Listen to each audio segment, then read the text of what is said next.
Hi, in this video we're going to talk about variables. So what's a variable? A variable is like a box with a name that can hold a value. So here I have a variable called numapples with the value 5 that represents these 5 apples here. So remember, variables have a name, a type, and a value.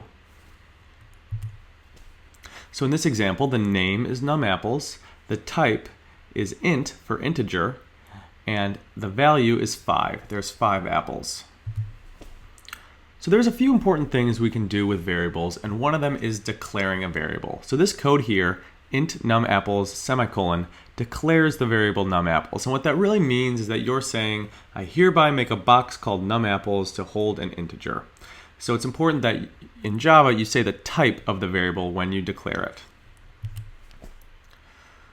So the other important thing is initializing a variable. And so here with this code, we're creating the variable numapples and initializing it to 5. So initializing both is creating the variable and setting its initial value. So here you see the box numapples has the value 5. And assigning to a variable lets us actually change the value in the box. So here on this first line, I write int numapples equals 5. That initializes the variable numapples to 5. And then this next line, numapples equals 0, this sets the value in the box equal to 0. It assigns a new value to the variable. And there's something really important on this line. Notice that I don't have the word int again. You only write the word int, or the type of the variable, when you declare the variable for the first time. So there's a few types in Java that you'll want to be aware of. Some of them are the primitive types. And so we've already used int, which is for integers. Double is for numbers that have decimals. Char is for characters like A, B, C, D. And Boolean is for true-false values. So for the number types, the integers are whole numbers. It's the numbers used to count. Numbers like -3, -2, -1. So here is an example of using an integer. Int numapples equals 5. Doubles, they're like real numbers and they can have decimals. So for example, double cost equals 40.25.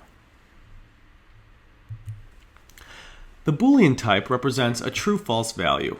So Boolean logged in equals false and Boolean game over equals true. And the char type represents a single character. Like char first letter equals A and char grade equals B. And notice that with chars, we're just writing these between single quotes. Another type you'll want to know is called strings. Strings are not a primitive type like the others, and strings are for text. So strings go between quotes and start with a capital S. Remember, it's not a primitive type like the others. So if I want to write a variable to save my name, I write string name equals, and then in double quotes, Jeremy. String question equals, how are you? So when you name your variables, there's a few important rules. First, it must start with a letter, or the $sign, or underscore. And the rest of the name can have letters, numbers, or the underscore. And you have to remember that variable names are case sensitive. That the variable name with a lowercase n is different than name with a capital M. In this course, we'll write all of our names in lower camel case, where we start with a lowercase letter, and then every word afterwards has an uppercase letter. So to show you a few examples of that, on the left we have some good examples. Int numapples with a capital A. Int students in class. Int total score. Let's look at some bad examples. Int my space var. So that's not good because it has a space in it. Int 8-ball location. That doesn't work because it starts with a number. And int n, well, that's not very descriptive of what we're trying to do. So let's go into our editor and create some variables. Okay, so the first variable we're going to create is a variable to store the number of Snapchats that we've sent. So we'll write an integer for this. So we'll say int Snapchats sent equals 352, semicolon. Now let's print that out. System.out.println Snapchats sent. So when we run this code, we'll print out 352. But you might want to write something more descriptive than just a number.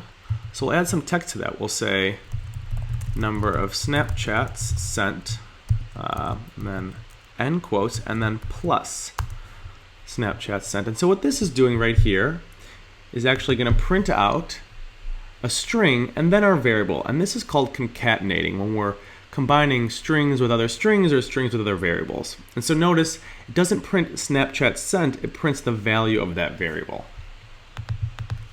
So now we'll make another variable. We'll make a double to hold the number of YouTube videos watched. So we'll say YouTube videos watched equals 130.5 because we didn't finish the last one. And so we'll say system.out println number of YouTube videos watched, videos watched plus YouTube videos watched, semicolon. Now let's run that. You can see we print out both of the numbers. Now let's make another variable to represent our, let's see, favorite site. Favorite app equals Instagram.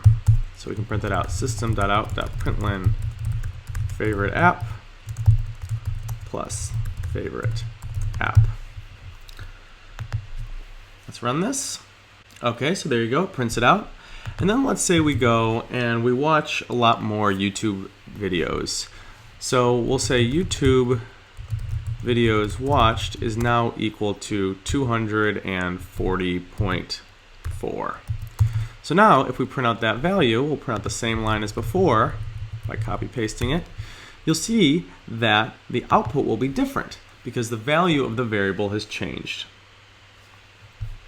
So let's print out some other variables. We can say char first letter equals A, and note that has single quotes. So we can print line the first letter plus first letter. And let's run that. So there you go. This is how we start to use variables. Remember, we can declare variables, print out variables, and then change the value of variables. So now you'll have a chance to play around with this.